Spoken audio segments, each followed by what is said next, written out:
I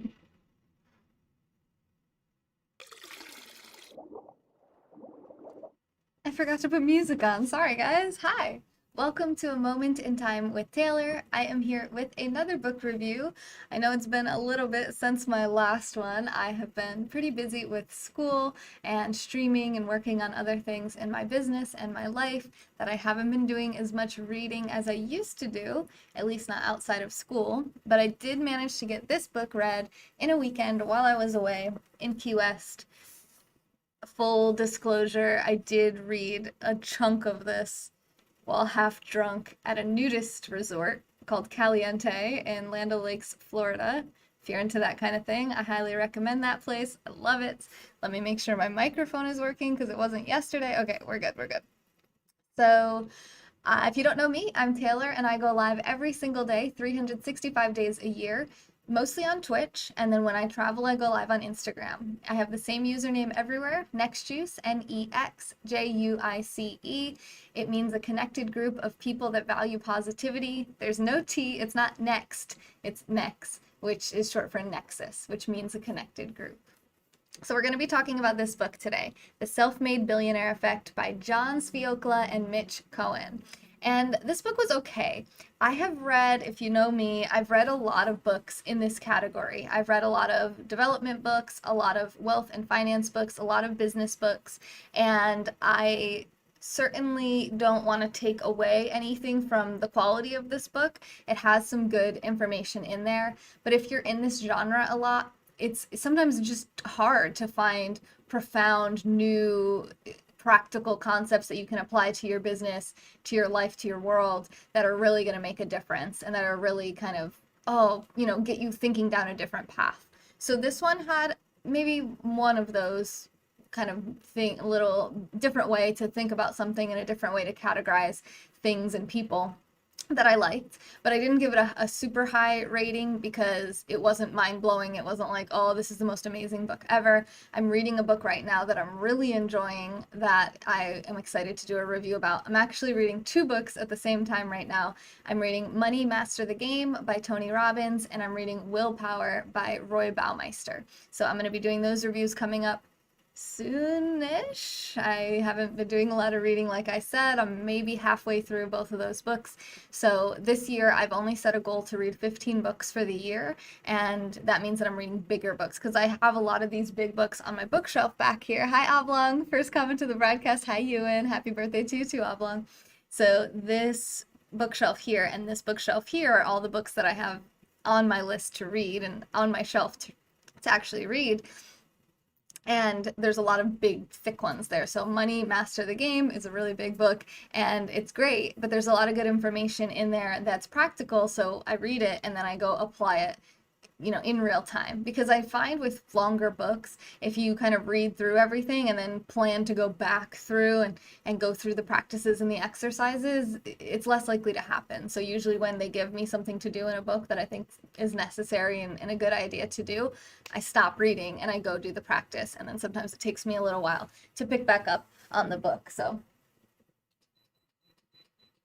that one's been taking me a little bit longer to get through, but I will be doing those book reviews when I finish the books. I just sent out my book reviews email yesterday. I send that out 3 times a year. So once every 4 months, you'll get an email from me that's totally free, and it summarizes and reviews every book that I've read over that 4-month period. So this last one, I don't remember how many books was on there, maybe about 10 books. And I think there was my favorite book ever now, as of reading it in the last few months, my absolute favorite book, The Voice of Reason by Ayn Rand. I could go on and on about that book. Check out my review of that one here on YouTube. I put all of my book review streams here on YouTube into a playlist called Books. But if you don't want to sit here and listen to me talk to the chat and go on and you don't have time to kind of sit through this, I do type it all out and put it out in that email, which is totally free. And you can sign up for that at my website, which is nextjuice.com. You should find links below in the description. It'll say book reviews. That's where will bring you right to the sign up form to sign up for the book reviews email. I think it's the most valuable thing that I provide. Obviously, I provide positivity and human connection through my live streams every single day, but the information that I get from these books is just, it's hard to put a price on that and a quantification because I read these books so you don't have to. I read them, I tell you what they're about, what they say, I give you the highlights, the takeaways, and therefore you can just take, I put all the time into reading through each page and digesting it and putting it into a format where I can give you the highlights, and then you can just take that and run with it. So this book was actually in my book reviews email that went out yesterday. So if you already got that email, you might already know what this book was about, but I wanted to make sure that I did my YouTube review because everyone learns differently. Some like it in writing, some like to listen, watch, and I am a live streamer. It's what I do. So going live and talking about these books is one of my favorite things to do. Hi, Imp. I know I stayed up late last night too. I had to be up early today to take on another case. So now I'm going to be having 2 cases on my caseload for the volunteer program that I volunteer for, and I'm really excited about the new case. I'm excited to be able to help more teens who are struggling. So I'm excited. But all that aside, shall we get into the book? Hey Josh, good to see you. Oh, hi. I said hi to you, and hey, I didn't know you were Maze on Twitch, so that's good to know. Okay, so it's called The Self-Made Billionaire Effect: How Extreme Producers Create Massive Value. And that word producers is one of the key words and the key takeaways that I got from this book, but I want to go in order. So the guys that wrote this book, they were looking for information about self-made billionaires, and they found that there wasn't really any good, solid information or research that had been done specifically on that group of people. So they set out to do it themselves. They claimed to be the first people to compile a list of self-made billionaires and really study them and their mindsets and their practices and really try to figure out what sets them apart from everyday people. Not just everyday people, but even millionaires and multimillionaires. Becoming a billionaire is so much bigger than what most of us can really fathom. You might think a millionaire is a big deal, and you might think a 10 millionaire is an even bigger deal, and a 100 millionaire. But this is a 1,000 millionaire. Or it's a 1,000 millionaire. So this is 1,000 millionaire, a billionaire. And that's not easy to do, especially self-made. This is particularly people that didn't inherit their wealth. Now, I will say that there are definitely plenty of examples in this book of people whose parents were entrepreneurs, their parents owned businesses, they left the business to their kids, and then the kids really ratcheted that up and took the business to a whole new level. So not everybody starts on the exact same level playing field, but somebody like Oprah, I think, is a great example that we can all learn from. She had nothing handed to her. She was raised in complete poverty. She used to wear a potato sack as a dress to church and is now one of the wealthiest women in the world. So I think she's in here too. So there's definitely some true, from the bottom examples in the book. And then there's people who had a little bit more of an advantage, if you ask me, or quite a large advantage over something like a potato sack dress. But let's get into the takeaways. So they break this down into different chapters. Each of these 5 ingredients has its own chapter dedicated to it. And the 5 ingredients are empathetic imagination, patient urgency, inventive execution, reversing the risk equation, and the producer-performer duality. So we're going to dive into what all of those 5 things mean. Number 1, empathetic imagination. This basically means that when these billionaires come up with their billion-dollar idea and their billion-dollar business, they are almost their own customer. In their minds, they can see what the customer needs and wants, and they are empathetically serving them, which means either it's something that they wanted. So in some instances, it was something where they're like, oh, I really wish there was a service for this or a product like this that would really help me out with something I'm dealing with. Or they see someone they know that really wants something like that. Or they see a general big picture of, oh, you can really see in the market there's this desire for this type of program. Let's say a place where you can, so for investing, when you invested back in the day, you had to call, I forget the whole process, but you had to call the company, get a prospectus mailed to you, read through it, analyze all the numbers by yourself, and then decide whether or not you wanted to buy a share or not. You had to mail in a check. I mean, it was a much different world before the world of technology and virtual trading. And some people kind of were right there on the cusp where they realized, it would be really nice even before virtualizing it is if somebody just they're doing all the money, all the analysis, financial analysis of all of this data. It'd be nice if someone else could do this for me. And then they were like, well, why don't I do it for other people? So they had that empathy where they could see, oh, this is so time consuming. It'd be nice if someone else just provided me with the analysis of all these numbers and compared it to all the other companies, and I could get a bigger picture view of the market and of these companies and not have to spend my own time reinventing the wheel, coming up with the same analysis, because you have so many people doing the same thing. Why not just have a central area where a lot of people get their information from? You can always fact check the information if you want to. And then I think the guy came up with Morningstar, I believe was the company that he invented, just based off that own empathetic feeling and the imagination, right? So you not only are they empathetic, but they can also see and visualize and imagine the solution for it. And then what really sets billionaires apart and producers apart from performers, which we'll get into at the end, is that they can execute it. They have that unique ability to not just imagine it, not only to empathize and to imagine it, but then also to execute it. And that's the third ingredient. So let's go with the second ingredient first. We'll go in order, which is called patient urgency. And this is all about Josh, I just read your comment. Here we have a billionaire in its natural habitat. So the second ingredient is patient urgency, which is timing. These people have an uncanny knack for timing. You might even call it luck in some cases, where they just at the right moment, right? They don't launch their product and their services too early before the market is really ready for it, and they don't launch it too late after they're playing catch up, right? They have to catch up with the other big competitors. They are the market could be pretty saturated, and people are already pivoting and moving on to the next thing. So for them, they're really finding that perfect opportune moment where they're launching their product or service at the perfect time, when the iron is hot, right when people really want it, they really need it, and they're ready to get it, and they're willing to put their money into it. So that's what really kind of separates them, is their ability to judge timing and get in at that perfect moment. Hey Barla, you having fun with Fortnite today? Number 3 is what I was talking about there, inventive execution. So this is just their ability to not only imagine it, but to execute and to invent it, to create it, to figure out exactly what ingredients are needed, at what scale, pulling a team together and being able to actually pull this off and make it happen and make their dream and their imagination a reality.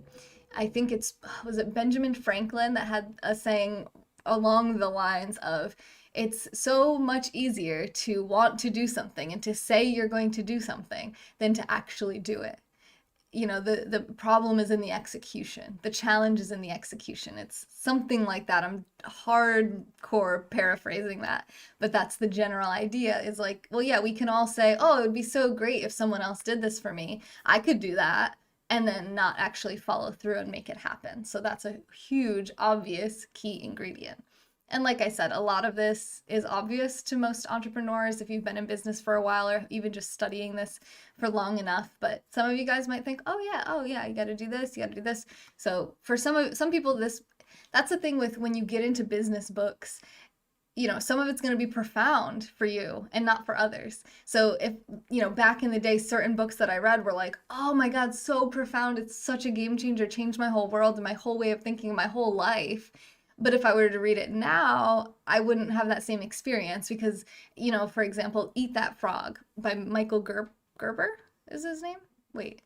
No, Brian Tracy. Sorry, Michael Gerber is the E-Myth, I think. But anyway, Eat That Frog by Brian Tracy. Excellent book. I love that book. I still swear by it. And it's about the importance of prioritizing your to-do list so that you're making sure to do the most important things every day, because you can't do everything on your list every day, which to me seems like very common sense now. And then when I read a book like The One Thing by Gary Keller, I end up thinking, okay, yeah, I know, I get it, right? I already knew this from Eat That Frog. If I had read The One Thing first, then that would have been the profound, most important book to me, and Eat That Frog would have been and a supplement to that. So it just depends on what books you read first, when you get exposed to this information, what little messages click to you. So if you go on my Goodreads page, you'll see I gave this book 2 stars, but it's not that this book was bad, it's just that it wasn't profound to me. It wasn't something that I'm going to say, oh, everyone should go out and read this book, because I think there's better, more valuable books out there. And this book was fine, you know. And on Goodreads, a 2 stars means you thought it was okay. It was okay, definitely. Yes, I know that, Barla. I'm gonna stream that. Yep. It's easier to imagine myself getting off this couch to grab a donut, but actually doing it is much harder.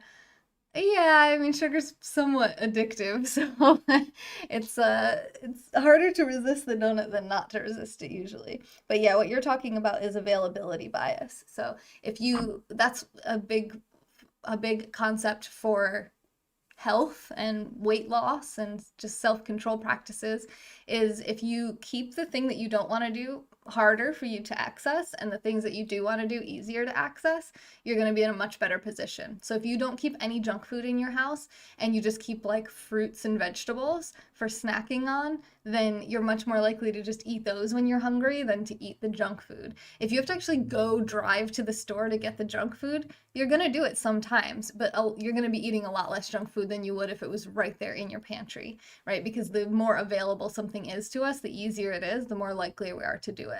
Which is why if you want to practice your musical instruments or something like that, they say like, don't put your guitar in the closet, like keep it right next to your couch where you're sitting every day, like wherever you're spending most of your time, keep that thing that you want to do, that book you want to read, keep it right there so it's easy. It's right, you just grab it, you know, when you know, take the batteries. I heard this, I forget what book this one was from, but he said, you know, he takes the batteries out of his remote and he puts them in his bedside table drawer so that if he really wants to watch TV, and then he puts a book on the coffee table. So he can just grab the book and read the book, or he can go to his bedroom, get the batteries out of the drawer, come back, put them in the remote, and watch the TV. And it actually helps him. It's like that little bit more work he has to do. It's like, screw it, I'm just going to read the book. Okay, so the fourth ingredient is reversing the risk equation. So flipping the risk equation, the conventional risk equation, upside down.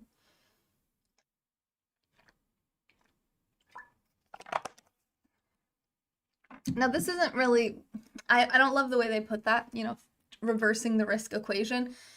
They assess risk the same way other people assess risk, but they act on it differently. So the way you assess risk, if you don't know, is you want to figure out how much are you risking versus how much you stand to gain. Risk versus reward. How much am I putting up? What do I stand to lose versus what could I possibly gain?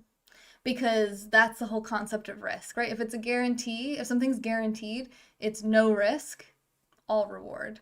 If it's high risk and very little reward, that's something that billionaires don't act on. So a lot of things that are commonly done in the world around us are pretty high risk with very little reward. And so a lot of times billionaires will look scared to other people. They'll think like, oh, this person doesn't even take a risk on this thing that so many of us do, right? So many of us are out here doing this, but to them, it's like the reward just isn't worth that level of risk. Even if it's not a big level of risk, even if it's a small level of risk and a small level of reward, they don't go for that, right? Little rewards aren't really in their mindset. They think big. They're willing to take a massive risk, though, that most people would not take when they see the potential for a massive reward. For an example that they used in here, they had a woman who was producing, I forget the product, but she was making a product in China and she spoke Chinese. And she was doing really well. She did really, really well. And she ended up shutting down her business completely in China and moving to the United States, where she knew that this product wasn't on the market in the United States yet. And she could basically, she could dominate the market. And she didn't speak English, and she didn't know anyone in America, and she wasn't a citizen, and she came here because she saw that potential to do really well in this basically blue sky market. A blue sky market is a market for when there's a market that's kind of ripe for the taking, and they want a product and they don't have access to it. There's a book about this called Why Sell Tacos in Africa. And the concept is that it's hard to find a taco in Africa. Like there's not a lot of places that sell tacos. So if you went and created some taco stands, you'd be the only taco stand. So everyone who wants a taco comes to you. And people may travel quite far to come to you because it's the only place. So that's a blue sky market, just basically being like the only one of its kind of your product or service. And that's why they have the concept of USPs, unique selling propositions, which is something special about you. What makes you different from your competition? What makes you different from the rest of the industry and from the rest of the market and the marketplace? And then finally, the fifth ingredient, we have the producer-performer duality. So like I said, we would get back to this word, producers. This is the best takeaway I would say that I got from the book, just the concept of a producer versus a performer. And how generally, and this is a takeaway for business owners who have employees, is that generally in business, we reward performers over producers. So a performer is someone who does really well at something in particular. They excel, they do better than everyone else, they perform. But the thing with performers is they're pretty specialized. They really do really well with the thing that they do because they've been rewarded for doing well with that thing all the time, and they move up through the hierarchy of the company. Producers don't really fit into that mold very well because they're bigger picture thinkers. They're multi-minded. I think the way they put it is like they're dual-minded. So they can see, they do good at these things, but their value is really in figuring out who is good at doing those things and creating the team and bringing together the necessary resources and connections and kind of creating the system to create the product rather than doing it themselves. And this goes to a common concept in business, which is working in your business, basically as an employee of your own business, and working on your business and finding the right pieces and components to grow your business and to make it more profitable and more successful and potentially larger. Although growing your business is not always the right choice. A lot of people focus on growth, but sustainability is more valuable than growth for investors and for life in general. Even if you think of the food that you eat, sustainable eating versus more food. You want something that can sustain rather than something that's going to deplete all of the resources and leave you with nothing in the end.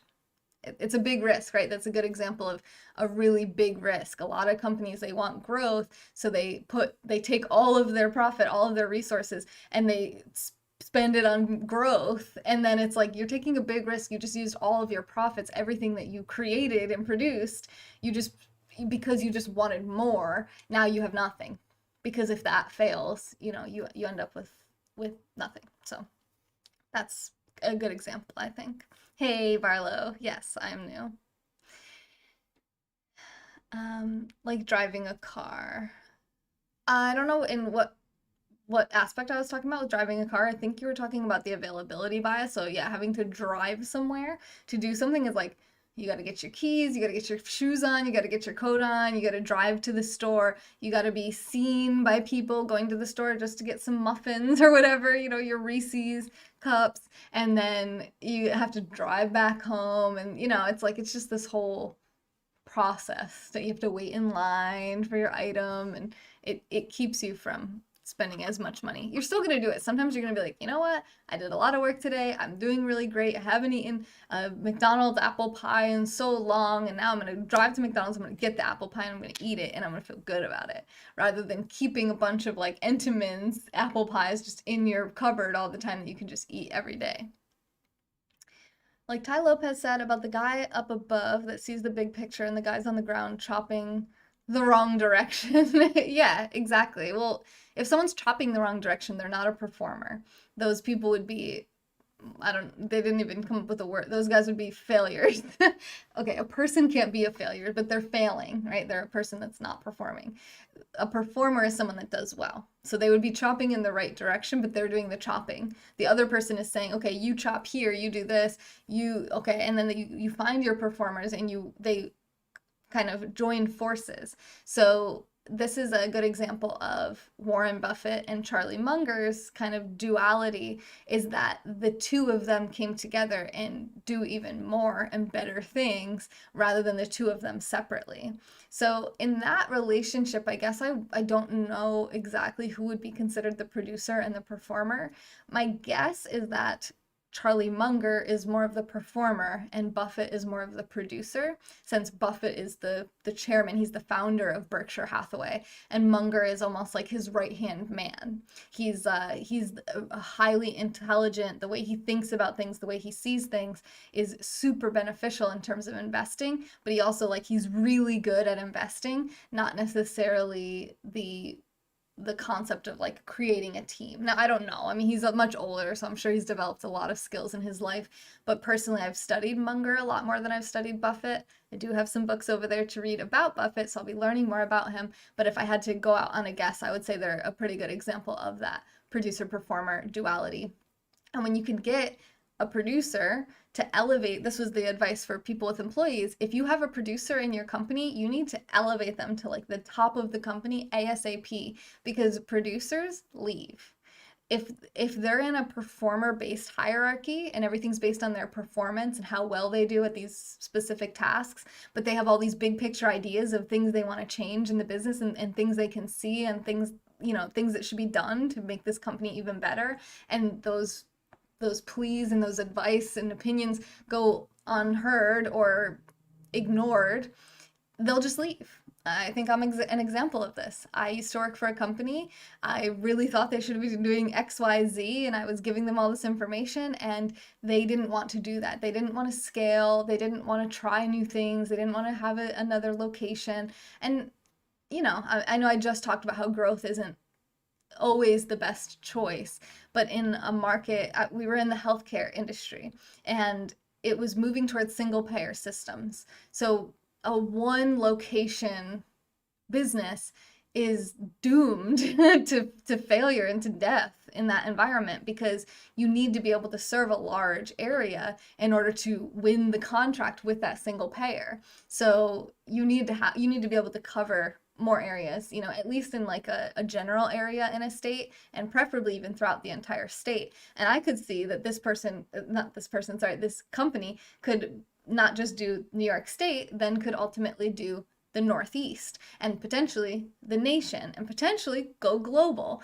Now, of course, I wasn't pushing for that from the jump, but that's the big picture vision. I thought they should try to open a second location. We need a second location in this other area. It makes a lot of sense to be there. The population there makes sense. It's a good target market. A lot of our best customers come from this area. It's a really pretty long distance between where we are and where they would like us to be. So if we could just put one more location, maybe basically an hour or so north of us, then that could really be a game changer. It could really open us up to a whole new world of clients. And this business had been around for 20 years. It's already a well-oiled machine. It has systems and processes. It has a large customer base. It already has momentum. And they're just, the owners were of retirement age. They just wanted to sell the company. I talked to them recently. I'm glad they didn't end up selling it. They gave it to their daughter. They're in the process of transitioning it to their daughter now. I hope that she does well with it. I hope that she can be a producer and not just a performer, because I left that company because there was a cap of the money that I could earn there. And I was earning the most that I could earn, and I wanted to earn more. I wasn't even earning 40 grand a year, and I was doing the work of 2 people in 30 hours a week, so they didn't have to pay me benefits. Anyway, I'm going on and on. It's just an example of they still say to me all the time, it was an unmatched experience. We're never gonna have an employee like you. You were just such an asset to the team. We miss you all the time. If you ever came back, we would always take you back. Pretty much most of the jobs that I've left have said that to me before. There's always a place for you here. Anytime you want to come back here, we're ready to take you back.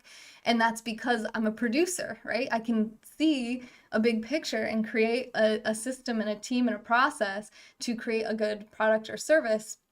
And if you don't allow those people to thrive in your business loses. because I'm doing fine. The company I assume, is doing fine. It was doing fine then, but it could have been doing great. It could have been doing a lot better. Before I came on the team, they were operating at a loss for pretty much every year up until I came on. They told me multiple times, like, this is the first time in our 20-year history that we're actually generating a profit, and we're really excited about it. And because of that, they didn't want to expand. And I get that. It's like kind of a competing. You have to take some risk to get a greater reward, and they were just scared, right? They had scarcity mindset, like, we're finally doing well. So instead of taking that momentum and being like, okay, just one more location, like, I'm not saying that we should go to the whole state, just one more location, an hour north could be a really big, it gives us more space, more warehouse space. And regardless, okay, so I had my arguments and unfortunately I ended up having to leave because they couldn't afford me. I knew I was more valuable, and I make more money now as a live streamer playing video games most of the time than I ever did at that company. So that's a good example, I think. Hi, Kyle. How are you? Good morning. My uncle did that. He saw Jack Pack Foods going under. He left a year before they went bankrupt. He started there when he was 18. In a few years, he moved up to upper management. Then he left because he didn't like the direction it was going. Moved to DC for a much better paying job, and that food distribution company went under. Yeah, I don't know if your uncle's a producer. The fact that he went and got another job makes me think that your uncle might be a performer, which is great. That in the world is kind of built around rewarding performers. Unfortunately, producers are going to be more successful in terms of like doing like, if your uncle went and created a food distribution company that was more successful and basically like ate the other one, that would be an example of a producer. And I didn't do that. I didn't go out and make a durable medical equipment company and take that route with it. It still tickles the back of my mind, the idea of doing something like that. The amount of time, energy, effort, and resources that takes, I'm doing well with my business right now. I'm super grateful to all of you that make this possible by supporting on the website or through Twitch. It just means the world to me. It makes all of this possible, and I'm really, really feeling good about where I'm at, but I'm not at a level where I can take like 6 figures and go start a company like that, which is why I so badly wanted to deal with that company, because they already had establishment, right? They had already been around for 20 years. They had a large customer base. They had a location. They owned the building that they operated out of.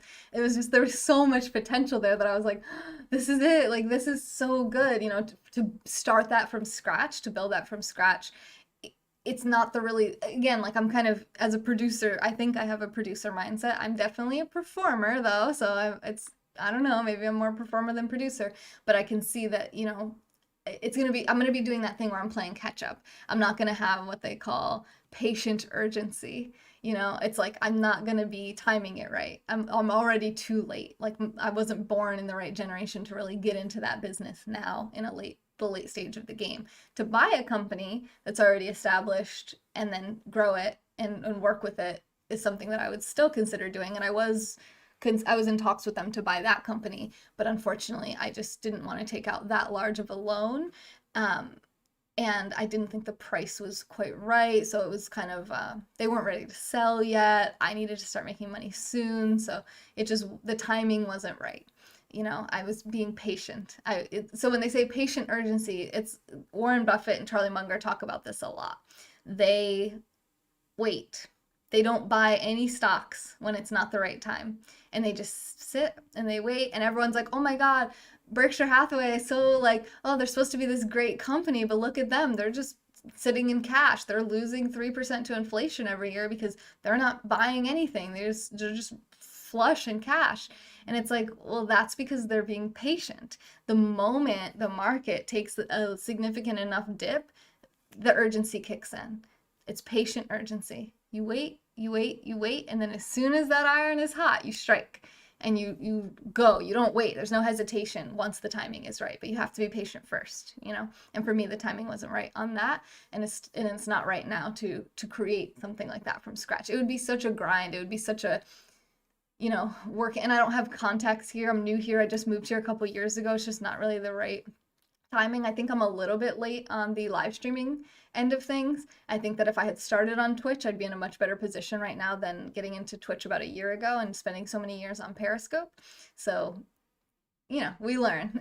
We learn in terms of timing. Sometimes we don't know about industries and things that really exist until it's already a teeming industry and you're a little fish in a big ocean trying to kind of get your way up. You can make a company, it will be juicy. I do have a company, and it is juicy. He makes like 300K a year. Nice. Oh, he runs a company. Oh yeah, okay. People still waiting on the housing market to crash. Still? What do you mean still? Like since when? Yeah, it's definitely not a good time to buy a house right now. It's a great time to sell a house though. Okay, so I think that covers everything for this book. That was my review on The Self-Made Billionaire Effect by John Spiokla and Mitch Cohen. I hope you enjoyed this. I hope you learned a little something. It's an okay book. You can read it if you want. It's not something that I highly recommend or think that you need to read for the most part. What I told you here is the gist of it, and you can also check out my review on Goodreads or sign up for my book reviews, which is linked in the description below, and you can go check it out, the one that I sent out yesterday. If you can't find it, just let me know. Message me on Instagram or somewhere on Twitch, Instagram, Twitter. You can comment here on the YouTube video if you're watching this on the replay, or if you're here live, and just let me know what email you want me to send it to, and I will send you a copy of the email that went out yesterday that had this book review included, as well as several other books, including my favorite book, The Voice of Reason by Ayn Rand. It is the new Fortnite season today, so I will be streaming Fortnite for the first time in a while on Twitch today. I'm also going to be doing a collaboration Dead by Daylight stream with Lady Death's Night tonight at 7 p.m. Eastern Time. I have it in my schedule to go live on Twitch at 2 p.m. with Fortnite. Chances are I might go live a little before that, but definitely by 2 p.m. Eastern Time. And then there's a chance that I might stream State of Survival. We're going to be running the Horde Wave from 5 p.m. to 7 p.m. Eastern Time, right before the collaboration with Lady Death's Night. So there's going to be a lot of streaming going on today. I'm going to try to pace myself and figure out what makes the most sense for when I should stream and how much I should stream, but I'll definitely be live multiple more times today over on Twitch. Same username over there and different types of content. It's going to be mostly gaming content today and not anymore about books. But I am reading, like I said, Money Master the Game by Tony Robbins and Willpower by Roy Baumeister. Both really solid, good books that I think you guys will really enjoy the reviews to. And until then, remember, you are worthy of being loved and feeling comfortable in your own skin. Oh my God, Marlo, that's the most ridiculous email ever. You don't know why Fortnite is so popular? Wait till you see the event today. Give it a chance, because I'm not a huge fan of first-person shooter games. It's not really my thing either, but Fortnite is very creative and inventive, and they have good cinematics. They have good graphics, color, artistically. There's a lot of like aesthetic value to appreciate there. And I'm not really a big, look at my walls. Everything's empty. I'm not really big into aesthetics myself, but I do love me some Fortnite events, because it's like a movie, a little mini movie, an event. Sometimes you can play something a little different, and they redesign the map and they have new skins, and it's kind of like, it's an event. So in the community, it's an important time that happens, and I want to be part of it, because that's what got me my start in gaming streaming, was Fortnite. If not for Fortnite, who knows what I'd be doing or where I'd be right now. So I still have love in my heart for it. So I'll see you guys on Twitch, I hope, and stay tuned for more book reviews here on my YouTube channel. If you haven't already, please subscribe. Give this video a like if you liked it. If you didn't like it, you can give it a thumbs down, but that would suck because I already need YouTube to like me more so I can get more view time so that I can actually monetize on YouTube, since I've still never managed to pull that off after all these years. So help a girl out. Love you. Carpe diem. Seize the day. Exprimi diem. Squeeze the day. This has been A Moment in Time with Taylor.